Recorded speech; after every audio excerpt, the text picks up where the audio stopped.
Olá pessoal, tudo bem? Vamos então continuar aqui com o bate-papo e dessa vez aqui eu vou trazer então para esse bate-papo com a gente então o experiente fisioterapeuta Alexandre Rosa. E o Alexandre Rosa então vai bater um papo com a gente aí falando sobre as lesões, sobre a questão multifatorial das lesões. E o Alexandre além de um fisioterapeuta experiente, é um fisioterapeuta corredor. Ele se exercita muito, corre maratonas.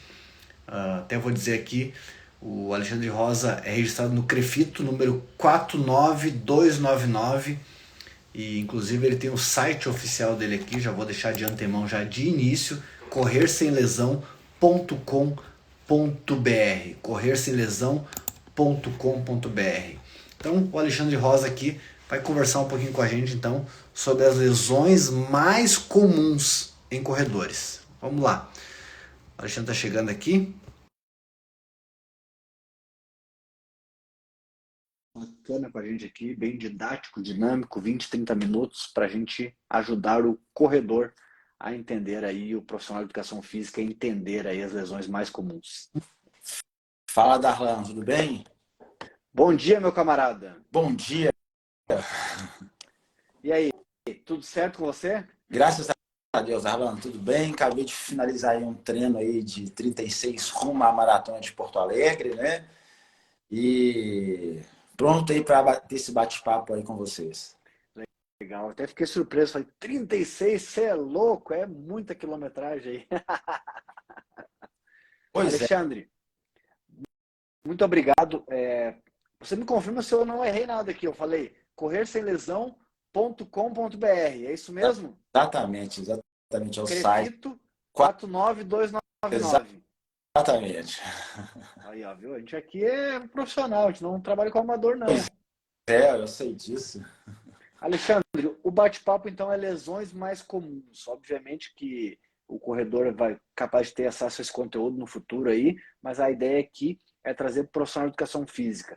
Então eu tinha enumerado aqui algumas lesões, você vai me ajudar muito mais nisso: canelite, banda iliotibial, quadril, tornozelo, joelho. Alexandre, a prosa é com você. O que você me fala de lesões mais comuns? Ô, Darlan, primeira coisa, cara, eu gosto muito de falar para o meu aluno na universidade, eu sou professor universitário, tanto por curso de educação física quanto de fisioterapia, para o meu paciente, que é o seguinte, que lesões, elas são multifatoriais. As lesões não traumáticas, que é o caso da maioria das lesões do corredor. Nunca é um fator só, por mais que exista um fator mais importante, vai ser uma junção de fatores. E eu sempre falo isso porque chega uma pergunta para mim muito comum. Alexandre, eu tenho que parar de correr se eu estou machucado? Hoje em dia, a nossa tentativa é de nunca parar. Existem as lesões que infelizmente não tem jeito. E como é que a gente consegue isso? Eliminando os outros fatores causais que não a corrida. Por exemplo, às vezes alguma postura de trabalho que ele fica, alguma postura no dia a dia de estresse, de brincar com os filhos, ou então uma série de problemas miofaciais, fortalecimento muscular, enfim, tem vários fatores que eu posso circular antes de pedir a pessoa para parar de correr por causa de uma lesão. Então, entender para o profissional, entender a natureza multifatorial das lesões vai fazer com que ele consiga ali, pegar o aluno dele, conquistar o aluno dele ali na seguinte pegada. Você não precisa necessariamente parar de correr para tratar de uma lesão. Ele não perde o cliente, o corredor fica satisfeito. Por quê? Porque ele vai continuar fazendo aquilo que ele mais gosta, talvez vai ter que abrir mão de uma outra coisinha que é muito melhor do que parar de correr. E é legal de ter essa visão, é a visão que eu chamo, Alexandre, até se você quiser, eu te empresto essa nomenclatura, que eu chamo de a visão global. Exato. Eu uso muito esse termo. A visão global. Você tem que ter uma visão global de tudo. Não é só olhar uma árvore, olha a floresta inteira. Exatamente, né? E muitas vezes você vai num médico ou num fisioterapeuta, aí eu machuquei fazendo um tiro, fazendo um longão, para de correr. Então, se a pessoa chegasse lá com dor para respirar, ia parar de respirar?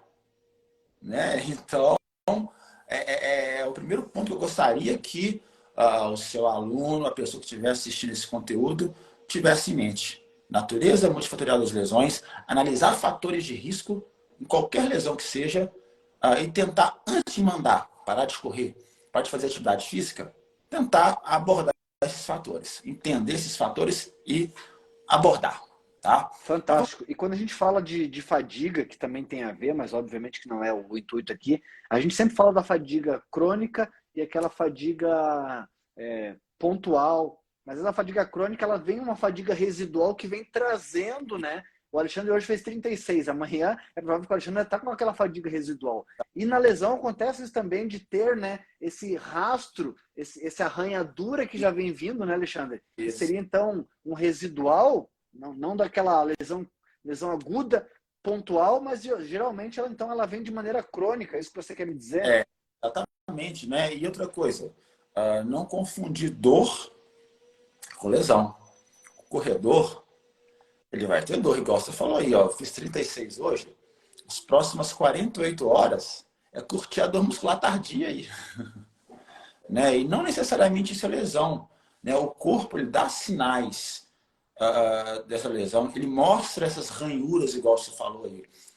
O que são essas ranhuras de uma maneira técnica? Muitas vezes são os trigger points, os pontos gatilhos. Né? O ponto gatilho, o nódulo muscular, é o seu corpo te falando: estou sobrecarregado, meu músculo está sobrecarregado, faz alguma coisa. Né? Mas vamos lá, vamos para as lesões mais comuns. Né? Você citou aí várias dessas lesões que realmente está dentro do escopo das lesões mais comuns do corredor, tá? Mas se a gente for ver de uma maneira geral, talvez a lesão mais comum seja o estiramento muscular. Só que quando a gente fala em estiramento muscular, tem estiramento muscular de panturrilha, de posterior de coxa, de adutores, de quadríceps. Então, muitas vezes, a estatística, ela divide esses estiramentos e nem sempre aparece o estiramento como lesão. Né? Então, você Parece tem como segmento, né? A gente trabalha muito com segmento, né? exatamente. Então, assim, mas a gente for ver, nós estamos numa fase, hoje, que nós temos igual a um mês da Maratona do Rio e 3 semanas de Porto Alegre. É a fase mais perigosa para o estiramento muscular. Por quê? A pessoa está com um volume aí médio, dependendo do treinador, varia de 60 a 90 quilômetros, dependendo da metodologia. E ele tem a rotina do dia a dia, ele tem ali né, as outras questões do dia a dia dele. Então, assim, nós estamos ali naquele ponto em que o estiramento muscular ele tende a acontecer. Eu chamo de danger zone, aquela zona de perigo. Exatamente. É agora. É agora. Então, talvez o estiramento muscular seja a lesão mais comum aí ao corredor. E a grande maioria dos esportes, principalmente aqueles esportes que fazem o ciclo. Né? O ciclo de treinamento tem um período mais intenso do ciclo. Né? No caso dos esportes que não a corrida, né? No auge da temporada ou no final da temporada, quando concentra os jogos, né? Do futebol, do basquete, do vôlei. Mas na corrida, é agora, né? No pico de treinamento, seja para maratona, seja para meia maratona. A gente fala que está falando aqui maratona, mas quando eu falo pico de treinamento, é quando é o máximo, independente da periodização. Se o cara está treinando para uma prova de 10, talvez né, porque o 10 é o máximo que ele consegue fazer. Né? Ou ele vai Exatamente. muito veloz para um RP, então no pico de treinamento que aparecem os estiramentos musculares, tem que estar atento quanto a isso. Né? Ter músculos fortes é a melhor forma de prevenção, e esse fortalecimento tem que ser feito não é quando o bicho pega, não. É lá para trás. Na né? construção. Na construção, no começo, na base do treinamento, lá quando o profissional procura ali a assessoria, né? Olha, eu tô a fim de começar a fazer um ciclo para fazer a maratona X. Beleza. Então, nesse primeiro momento agora, você vai focar no fortalecimento, criar uma base. É o que funciona muito bem nos esportes coletivos da pré-temporada. Exatamente. Inclusive, tem um profissional muito bacana, gosto muito dele, Antônio Carlos Gomes, uma referência no treinamento, e ele falou assim, não existe pré-temporada. Na minha cabeça é a temporada, porque aquele período ali, a gente está arrancando o couro deles e formando a estrutura base. Exatamente. Então, a prevenção do estiramento começa lá. Começa nessa base, Alexandre, né? ótimo. Agora sim, pensando uma coisa, dentro desse contexto que você tá, a gente pode ficar aqui, vão até de noite, porque é bom demais esse assunto, a gente ama isso aí. Agora sim, tentando trazer um direcionamento mais claro, para justamente esse profissional de educação física que trabalha, que vai entender lesões mais comuns. Vamos pensar assim, que a gente, para nós estamos no nível de maratona, para nós é tão comum isso, a gente trabalha com isso há muitos anos, mais de uma década, mas assim, para aquele aluno que chegou para ele, a Dona Maria trabalhava de recepcionista, a Dona Maria, 55 anos, está quase se aposentando, começou a correr lá com assessoria e sentiu aquela dor nas pernas e tal, aluna iniciante, Dona Maria, Maria José Pereira da Silva, Souza, brasileirinha. Chegando lá, que ia começar a correr porque a neta dela corria. Lesão mais comum. Por isso que eu queria que você segmentasse para nós. Eu Claro. queria que você falasse a lesão mais comum da Dona Maria, do seu João, que chega lá, aluno iniciante mesmo, depois a gente vai para os avançados. E como tratar isso de uma maneira assim, sendo o mais Vamos direto possível. Vamos lá. A lesão mais comum na Dona Maria, no iniciante, são as lesões do joelho. Joelho. Dor dentro da categoria joelho. Vamos colocar dor femopatelar, ou condromalácia patelar, gonatrose patelar. E você tem aí N nomenclaturas para descrever o mesmo termo. Dor na região anterior do joelho. E síndrome da banda iliotibial. Com um Com um detalhe da síndrome da banda tibial. Mulher, muito mais comum. Pessoas que treinam em subida e descida, muito mais comum também. Tá? Mas dor na região anterior do joelho. Não tem nem que ver, não é estatística, não é uma estatística isolada, não é um estudo que fala isso. Né? A gente tem aí N referências destacando dor na região anterior do joelho como a principal causa de lesões em iniciantes. Né? Corpo de evidências mesmo, né? Corpo de evidências em cima disso aí. Exatamente. Né? E o grande lance de maneira preventiva aí é o fortalecimento de quadríceps. Quadríceps, o pessoal fala muito em core para abdômen. Né? Core. O quadríceps é o core do joelho. Fortalecimento de quadríceps talvez seja a coisa mais básica aí que uma pessoa que quer começar a fazer atividade física tem que fazer para proteger o joelho. É o Ou seja, fortalecimento do lesão que a gente fala de ascendente e descendente. Às vezes o pessoal que pensa que é lá, mas ela vem de cima ou vem de baixo, né? quadríceps. Quadríceps. Tá? Outro cuidado, principalmente em se pensar para Dona Maria, evitar grandes amplitudes de movimento. Darlan, eu consigo ficar agachado, eu consigo fazer o agachamento profundo, você consegue. O nosso atleta sub-3 na maratona provavelmente consegue. A Dona Maria, talvez ela não consiga controlar isso. Não é que ela Vai ter que, com o tempo, ganhando a flexibilidade dela com o ganha tempo. força, ganhando flexibilidade, ganhando consciência corporal. Né? Se você está falando do iniciante, aí a gente fala isso, pô, o cara tá falando que agachamento é ruim. De jeito nenhum, é o exercício mais completo que tem, meu amigo. Só que não é para todo mundo a toda hora.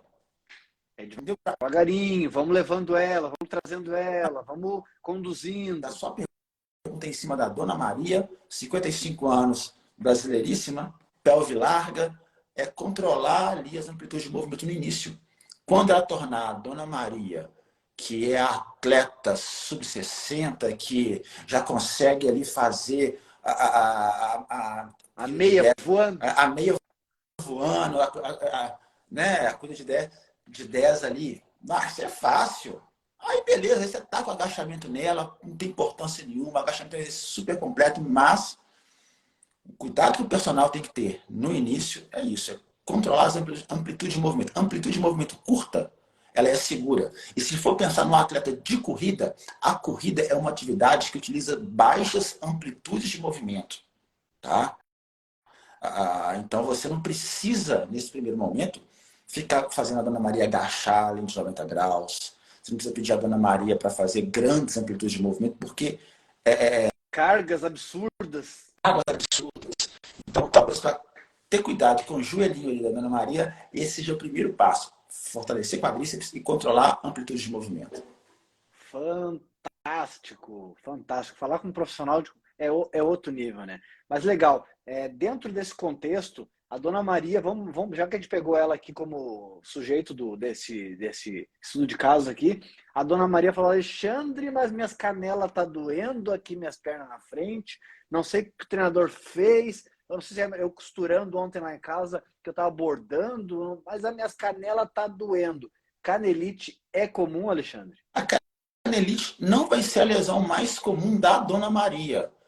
A canelite vai ser a lesão muito comum do iniciante, sim, mas daquele cara que inicia, que quer um pouquinho mais de velocidade, que vai impor mais impacto na corrida, né? Estiramento, aí é o estiramento, né? O estiramento vem junto, mas aí a canelite hoje, no meu dia a dia clínico, talvez seja a lesão mais comum, é a canelite, tá? Justamente por essa estrutura de fibra estar rígida, Alexandre, tu acha? Também, lesões são multifatoriais. O principal, ó, aí tem vários fatores que entram na gênese da canelite. Você tem ali a baixa mobilidade do tornozelo, talvez nem tanto flexibilidade, vamos usar mais a mobilidade do tornozelo, né? Que é um fator importante. Aí você tem pronação excessiva, você tem capacidade da musculatura da sola do pé, tibial posterior, principalmente sóleo, que é o que controla ali a flexão plantar e permite a dorsiflexão. Então, esses são os principais fatores aí da canelite. E que é muito comum no cara que quer correr um pouquinho mais rápido, tem mais impacto. Né? Então, você tem que ver. Aí que vem identificar naquele aluno os principais fatores de risco. É a deficiência de mobilidade? É a fraqueza de sólio, de tibial anterior, de musculatura da sola do pé? A pronação excessiva? É porque aterrissa com o retropé? Ou porque, de repente, é muito na ponta do pé e recruta sólio demais? Então, aí já é uma questão mais multifatorial, mas talvez seja uma lesão muito comum. Mas o principal vilão que o treinador tem que ter consciência é o aumento súbito de volume e intensidade. Que eu chamo de espigões, daquele espigão assim, né? Lá em cima. Aí você pega aquele cara, 30 anos, físico relativamente bom. Cara, o cardio, jogava bola. O cardio é bom, mas o músculo não acompanha. É a corrida é repetição constante do mesmo gesto. Você tem que treinar bem a musculatura para isso. Às vezes no futebol é muito mais agressivo, mas às vezes acíclico, né? é para um lado, para o outro, para, descansa. O colega lá está mais perto da bola, então deixa ele pegar. Né? Eu vou um pouquinho no gol. Enfim, a corrida é você com você e repetição constante do mesmo gesto. É muito mais fácil prevenir, mas você tem que trabalhar a musculatura bem trabalhada para que ela aguente essa repetição cíclica. Né? E pegando essa linha aí, de novo, anti-fadiga, né? Porque a gente trabalha muito com fadiga na educação física. Então, de novo, fadiga. A fadiga é justamente isso aí. Às vezes você tem cardiopulmonar sobrando, então a fadiga não é mental, a fadiga não é cardiorrespiratória, a fadiga é periférica. E aí começa a piorar. É periférica. O cara tem um cardio muito bom e o músculo não acompanha tanto. Né? Então, assim, a Dona Maria, que a gente falou no primeiro caso, geralmente o cardio dela também não é muito bom. Então, ela tem que ganhar os dois. Então, por isso que a canelite não é tão comum assim na Dona Maria. É mais comum no cara dos 30 anos que começou a correr, tem um cardio bom, mas o músculo não está tão legal assim. Ou então, na turma dos 50, 55, que tem o cardio bom pra caramba, mas ele está perdendo músculo. A gente tem que pensar que nós temos uma geração que hoje tem 60 anos, que é uma turma que gosta pra caramba de corrida, tem corrido bastante e vem de uma cultura de que musculação não era importante, era coisa supérflua. Então, trabalho de força, não. Não, que isso, academia é coisa de menino. Essa turma precisa. Né? Então, a canelite, o público da canelite é um pouquinho diferente do público dor anterior no joelho. Né? Boa, Alexandre. Boa, Alexandre. Muito comuns, mas talvez pegue públicos um pouquinho diferentes. Muito bacana você trazer isso aí, porque é isso aí mesmo, né? Eu acho que eu sou o maratonista mais forte do Brasil. Não abandono minha musculação. Não Ah, abandono. Inferior, superior. Não abandono. não pode, não. Para justamente manter saúde. Porque a outra coisa, Alexandre, pegar você aqui. O pessoal pensa que fazer musculação é para músculo. Saúde óssea, galera. Saúde óssea. Não só muscular, saúde óssea e tendínea. Nossa, tendinha. E assim, uma coisa assim eu acho muito engraçado. O, o, o aluno, né, às vezes, para criar uma desculpa para não fazer musculação, vira para mim e fala assim: não, eu não vou malhar, não.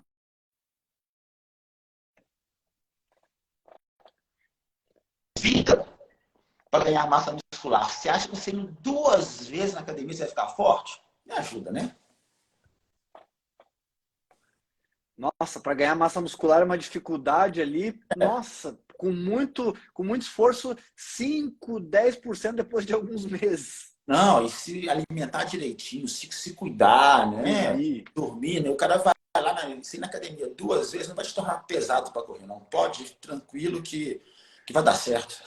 Olha, Alexandre, eu treino há 20 anos musculação ininterrupta. Mas, cara, e se eu fosse por isso, então eu era o Arnold Schwarzenegger. Você não passa porta, né?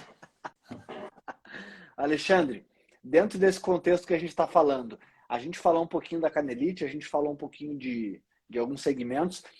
Quadril, tornozelo, joelho, como é que é essa relação? A tornozelo, porque assim, também é uma lesão muito comum, são lesões muito comuns, né? E tem um fator interessante nisso daí que você vai entender, tá? Que são as duas lesões que vou tirar em torte de tornozelo, que é lesão traumática, e é muito mais comum no trail, não tanto na corrida de rua, tá?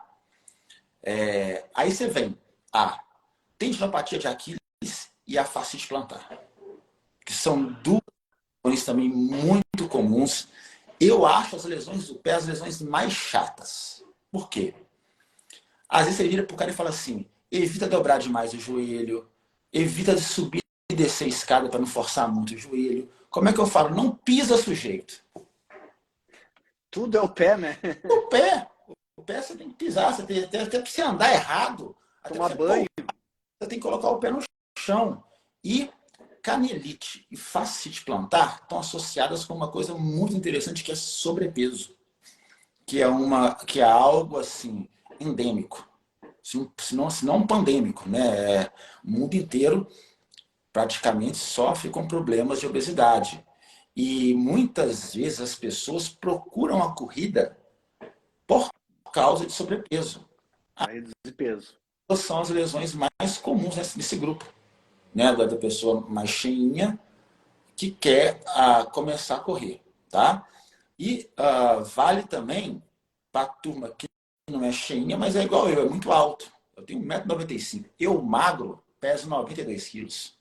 Meu tornozelo, minha sola do pé, ela não entende que o meu peso é para cima, não para os lados.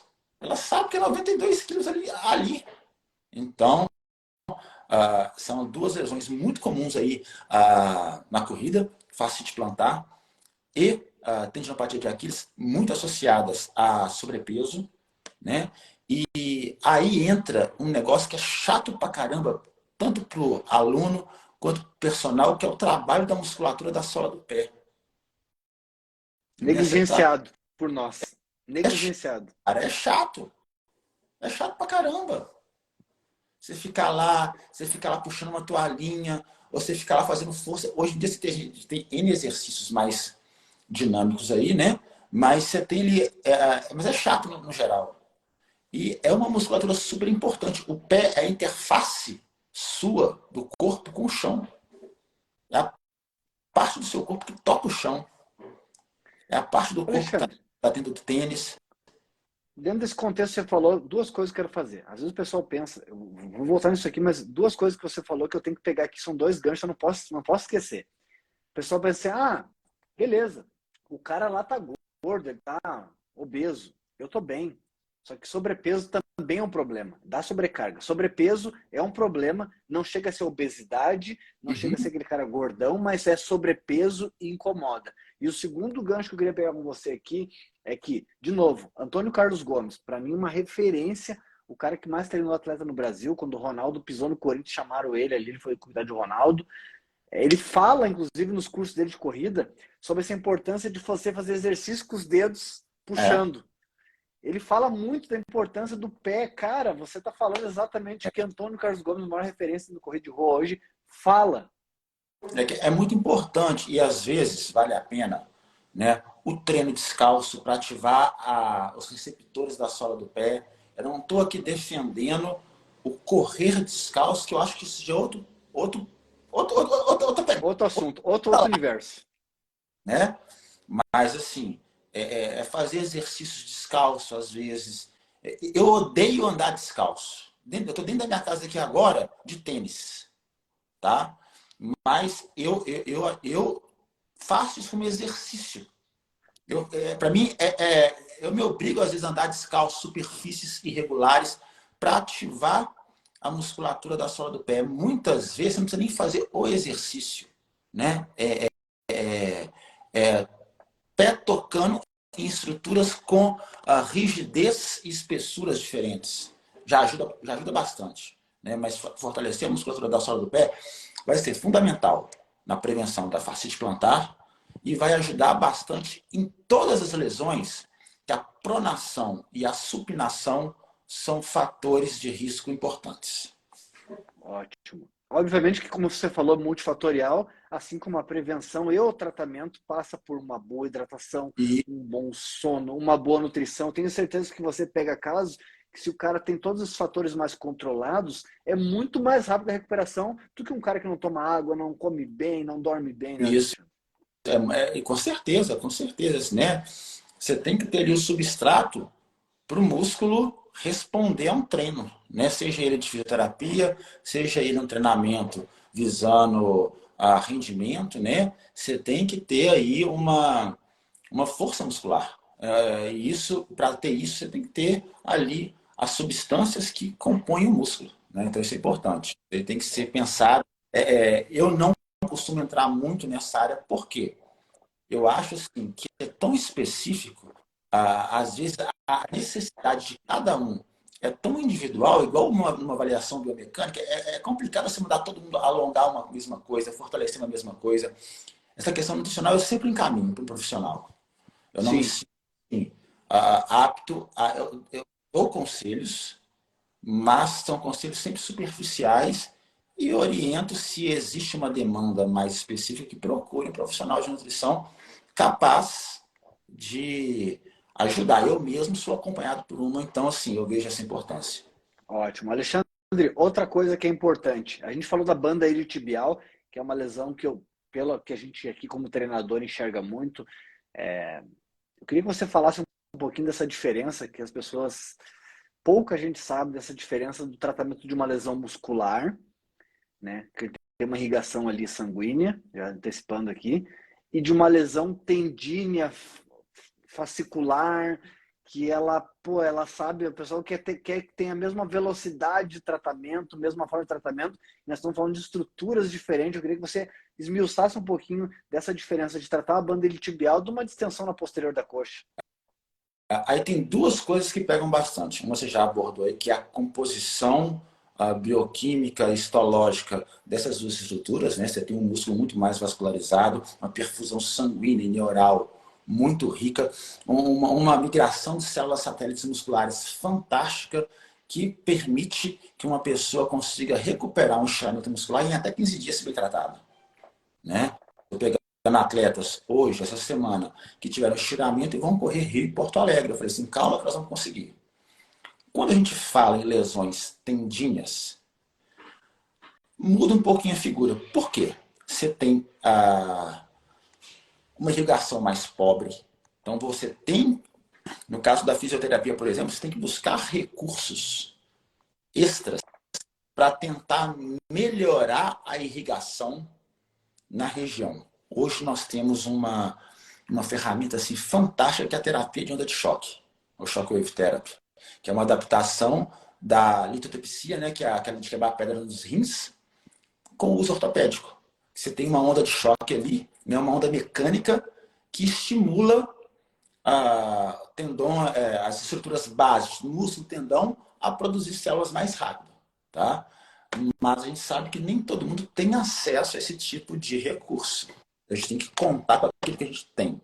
Então, a primeira coisa é tentar, ao máximo possível, tirar o estresse da banda iliotibial, vou falar da banda, mas eu vou generalizar um pouquinho. Tirar o estresse do tendão. Para quê? Para dar possibilidade a ele se vascularizar, se recompor, sem que haja catabolismo, né? No nosso dia a dia, o nosso corpo recompõe, no nosso uso diário, a gente vai lá e quebra o anabolismo e o catabolismo que acontece não só a nível muscular, mas também em toda a estrutura, em quase toda a estrutura. Então a gente tem que tentar dar o máximo de espaço possível para que esse tendão, essa estrutura, ela consiga criar ali mecanismos para se regenerar. No caso da banda iliotibial, o que, que é? Você tem contato excessivo da banda iliotibial, que é a síndrome de fricção da banda iliotibial. A fricção da banda iliotibial acontece quando a banda iliotibial raspa na bursa e no epicôndilo femoral lateral.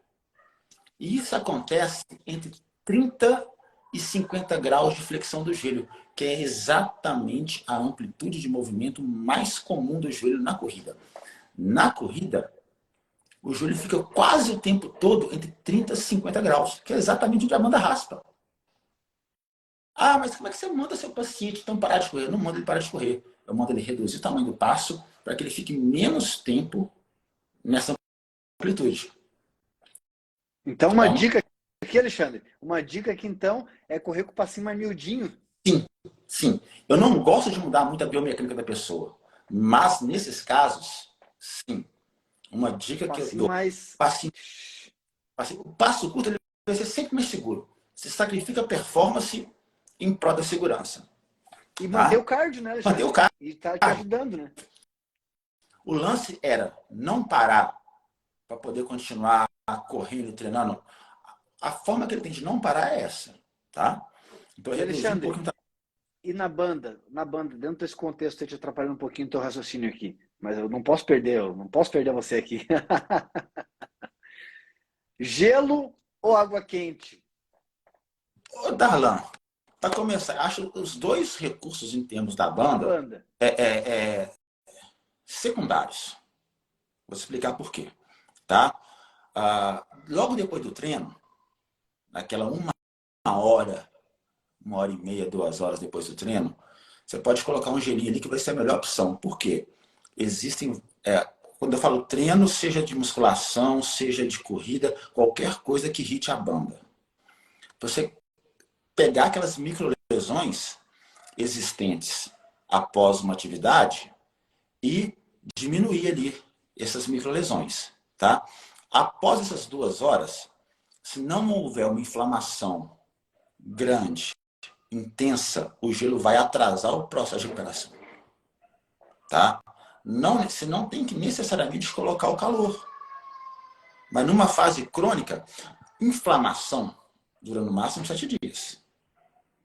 No máximo 7 dias. Passou disso, o termo it já tem que ser tirado e colocar o termo ose, de cronicidade. Tendinite, tendinose.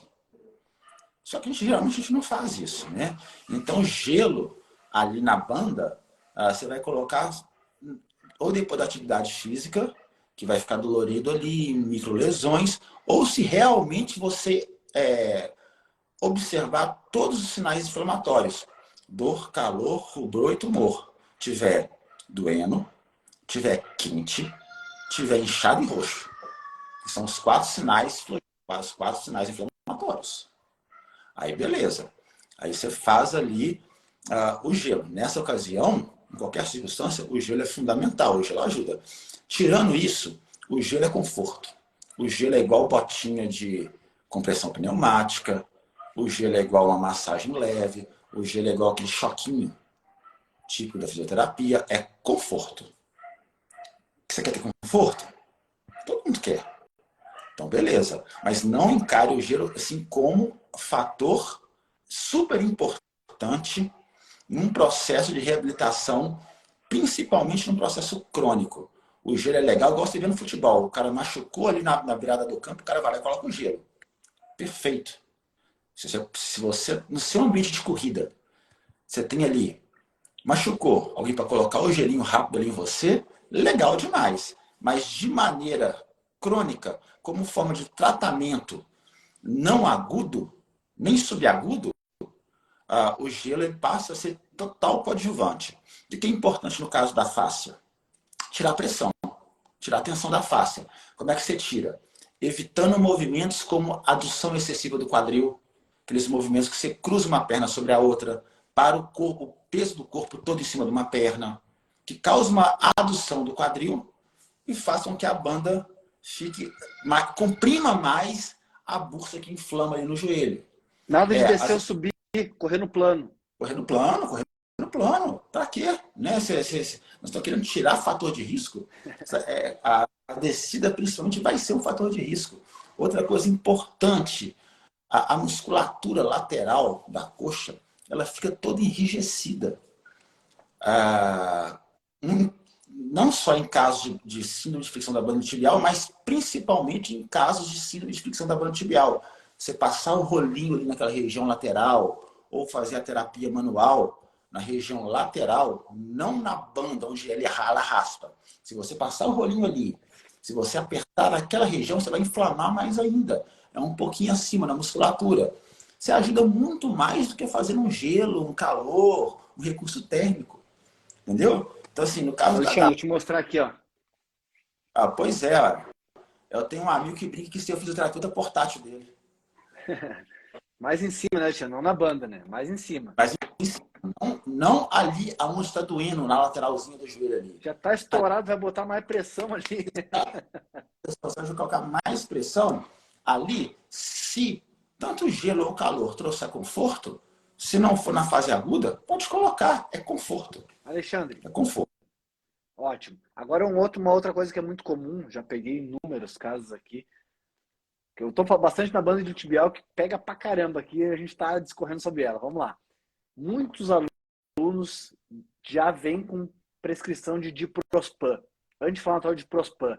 É melhor o diprospan, pelos seus casos clínicos, você tem visto o diprospan mais eficiente, pelo que eu vi, dura 30 dias circulante, ou você vê que você tem visto os casos que o anti-inflamatório é aquele mais lento, de ação mais lenta, que ele toma os comprimidinhos lá, tem sido mais eficiente. Como é que você vê isso? Assim, o anti-inflamatório, ou seja, diprospan ou animizolida lá que você toma lá de 2 em 12 horas durante algum certo tempo, ele vai atuar no local ali, na inflamação, não na causa. Você tira a inflamação, mas você não tira o que causou a inflamação, tá? Primeira coisa, a partir do momento que eu julguei que o aluno ele precisa tomar anti-inflamatório, não sei se eu posso deixar ele correr. A dor, a inflamação é o alerta. O anti-inflamatório, ele tira o alarme. O ladrão entra, né? Então, assim... Porque ele tem analgésico na fórmula, daí eu não sei onde é que está acontecendo, né? Todo anti-inflamatório, ele é analgésico. Quando não é analgésico, ele é relaxante muscular. Então, assim, eu acho legal, numa fase aguda, para você tirar a dor, para você iniciar um trabalho de fortalecimento livre de dor, mas, assim, a minha conduta no dia a dia, se o paciente precisa tomar anti-inflamatório para correr, alguma coisa está errada. Né? Eu tiro a dor, mas a causa, o que faz com que a colisão da banda tibial contra o fêmur aconteça, eu não tirei. Outra coisa, Alexandre, sessões de fisioterapia na faixa de 20, 30 resolve, né? Em média. 20, 30 você está formando fisioterapia. Assim, a minha conduta, às vezes meus alunos brigam um pouquinho quando eu falo isso, mas eu não tô nem... Eu tô lá para dar aula muito mais que fazer amigos. Fazer amigos é ótimo, mas eu tenho que passar a minha conduta. Darlan, quantas mais ou menos? Na minha clínica, eu só faço 20 sessões de fisioterapia pós-operatório. 10 resolve, Alexandre? Com 10 dá bom. Ô, Darlan, fisioterapia, você vai uma vez por semana e olha lá. No máximo 2. Tá? No máximo 2. Qual que é a razão da pessoa ir na minha clínica para fazer exercício? Ela não pode fazer sozinha? Ela não pode fazer na academia? Ir na fisioterapia para fazer exercício é igual você ir no médico para ele pingar o remédio na sua boca. Eu prescrevo exercício, eu prescrevo tratamento. Ele faz onde ele quer. Ele vai na minha clínica para eu fazer avaliação biomecânica, para eu analisar os fatores de risco e mostrar para ele o que ele tem que fazer para eliminar esses fatores de risco. Ele vai na minha clínica, se ele tem que fazer alguma aplicação igual a onda de choque para acelerar um processo de reabilitação. Ele vai na minha clínica quando eu tenho que fazer uma terapia manual para tirar um nódulo mais profundo, mais difícil de sair com rolinho. Ele vai na minha clínica quando eu tenho que fazer alguma mobilização articular específica, alguma manobra da osteopatia para ganhar uma mobilidade articular que ele não consegue fazer com os exercícios ativos. Né? Isso até é uma forma de eu transferir responsabilidade. Claro. Entendeu? Aí eu não melhorei porque eu não pude ir na fisioterapia. Meu amigo, 60% do tratamento é você com você fazendo exercício. Entendeu? Eu vou te dar uma média aí de tempo, de número de sessões de reabilitação de bândalo tibial. Em torno de 6 a 8 sessões, um mês. 2 vezes por semana, durante o mês. No finalzinho, às vezes, espaça um pouquinho mais. Né? É a média. Não precisa mais que isso. Não precisa. Fantástico. Porém, eu joguei a responsabilidade dele fazer os exercícios em casa. Né? Eu fazer os exercícios em casa ou na academia. Né? Eu tenho assim, parceria assim, com vários profissionais de educação física aqui de Belo Horizonte, né? Que às vezes eu já conheço, já é meu amigo, mando no WhatsApp até um áudio mais informal. Deixa eu te falar aqui, ó. Tem que fazer isso e isso aí, tá bom? Beleza? Você me manda mensagem aqui. Mas resolve. Ótimo, Né? ótimo. Alexandre, dentro desse contexto aqui, como a gente falou, a gente vai. Esse conteúdo muitas vezes voltado para o cara que vai atender o iniciante ou o avançado. A gente bateu bastante na banda tibial, gostei bastante que a gente falou disso aí. Quadril, tornozelo, falamos sobre segmentos, falamos sobre lesões comuns. Se a pessoa encontrar dificuldades, ainda assim, em curar a lesão, você acha que esse trabalho em conjunto com o profissional de educação física, o médico fisioterapeuta, ainda é a melhor conduta que temos ainda? Ainda é a melhor? Darlan, existem casos e casos, obviamente. Eu vou te falar aí que 80% a 90% dos casos, com o alinhamento certinho aí do médico, fisioterapeuta, profissional de educação física, resolve. Nos casos em que a gente não consegue solução, primeira coisa, achar algum problema de origem sistêmica. Vou te dar alguns exemplos. Uma artrite reumatoide potencializando uma lesão. Uma fibromialgia potencializando uma lesão. Já peguei casos de tumor causando uma dor no joelho que eu não conseguia resolver. Eu falei com o paciente, deixa eu te falar, já fiz de tudo, já procurei tudo quanto é referência bibliográfica, científica, tentando encontrar uma solução, não consegui. Conversei com o médico disse assim, vamos pedir uma cintilografia, ó, você vê o que está acontecendo. Achou um tumor. Entendeu? Então, assim, 80% a 90% dos casos, tirando sobrecarga, fortalecendo a musculatura e controlando o retorno, você tem um sucesso. Quando você não tem, você tem que partir para opções sistêmicas, de origem sistêmica, e até mesmo recorrer à cirurgia quando não tem jeito também, né? A gente assim, tem hora que não tem jeito. Às vezes, olha, caso simples. Às vezes o cara tem um menisco rompido, que na grande maioria das vezes você até consegue controlar, mas às vezes solta um flapzinho ali e vai para dentro da articulação. Aí não tem jeito, aí é cirurgia. Condromalácia corre? Corre, né? Corre zero, condromalácia, assim. Primeira coisa, o que é condromalácia? É o desgaste da cartilagem. Se você fizer uma ressonância do meu joelho aqui agora, você vai encontrar desgaste por dois motivos. Você vai encontrar desgaste porque eu tenho 45 anos e 92 quilos, não porque eu faço maratona. Eu tenho 45 anos e 92 quilos. E você vai encontrar alterações transitórias do exercício. Eu acabei de fazer 33 quilômetros.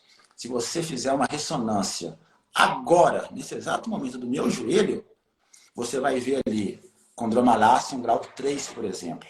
Só que na grau 3, se você fizer daqui a 48 horas de repouso, vai estar ali grau 1. Condromalácia corre, tá? A inatividade física tem mais potencial deletério para condromalácia do que a corrida, tá? Por vários enfraquecimento do tecido ósseo, cartilaginoso, muscular, o exercício físico, a corrida de maneira constante. Falo corrida, mas vale qualquer exercício cíclico de maneira constante, ela chega a criar uma... Eu vou usar uma expressão, eu não sei como é que traduz a frase, mas cria uma crosta na cartilagem capaz de causar uma proteção, uma película protetora. Tem estudos que não sabem, né? Mas quanto que é seguro? Não sei. Sei. Né? Nós temos exemplos de pessoas com idade avançada que correm uma maratona a cada semana. Né? Posso citar várias. Fator protetor mesmo, né? Cria o fator protetor, né? Contra a malária, o principal fator é sobrepeso. Ótimo. Alexandre, cara, como eu falei para você, daria pra gente ficar aqui 12 horas numa live aqui falando, mas o conteúdo tem que ser curto até para poder baixar o vídeo e entrar, porque o vídeo no máximo 4 GB, senão eu não consigo inserir lá. Mas, cara, eu te agradeço demais. A gente tem que fazer mais lives nesse sentido, a gente tem que se reunir mais, bater mais papo. Te agradeço demais, Alexandre. Eu quero repetir aqui de novo. O site do Alexandre é o corrersemlesão.com.br. O contato do Alexandre é o código de área 31, mas ele atende o Brasil inteiro. Qualquer coisa que você precisar, vai lá e chama ele, seja profissional de educação física, seja corredor. Código de área 31, código de área 31 99 568 7309. Vou repetir. Código de área 31 99 568 7309. corrersemlesão@gmail.com. É isso mesmo, Alexandre? Certinho. Alexandre, muito obrigado. Considerações finais com você. Sempre que precisar, pode chamar que a gente vai bater esse papo. A gente tem que levar o conhecimento, uniformizar o papo sobre corrida. O que eu vejo muito, tanto na educação física, na fisioterapia, muita coisa baseada em achismo. Isso diminui a nossa profissão. Eu falo nossa porque eu sou profissional de educação física também. Eu atuo só como fisioterapeuta, mas a minha formação, eu sou fisioterapeuta, formei em fisioterapia, a meu mestrado é em educação física, eu fiz a graduação em educação física também. Então, eu entendo os dois mundos. E eu vejo assim, que uma coisa que tira a nossa credibilidade é cada um atirando para um canto. Você até pode ter duas formas de chegar no mesmo lugar, mas você tem que se basear sempre na ciência. Tá? Experiência profissional é importantíssima, mas não pode ser achismo, senão vira curandeirismo. E a gente tem muito disso na nossa profissão, que é uma coisa que tem que acabar. Então, se o seu conteúdo é voltado para o profissional, que ele saiba justificar com base científica aquilo que ele está propondo para o aluno dele. Por mais que venha contra o que eu falei aqui agora, o que você fala, se ele conseguir justificar de maneira científica, ótimo. A ciência do esporte, há 20 anos atrás, era nada. Quando eu entrei na faculdade de educação física, em 98, era muito, assim, veio evoluindo, assim, exponencialmente. E tem evoluído. Então, assim, os conceitos mudam mesmo. Então, você pode propor o que você quiser, desde que você tenha base científica para isso. Eu acho que essa é a minha mensagem final. Sem palavras. Alexandre, obrigado, cara. É isso aí, Darlan. Tchau, tchau. Pode contar, tá certo? Um abraço. Obrigado, irmão. Tchau, tchau. Um abraço.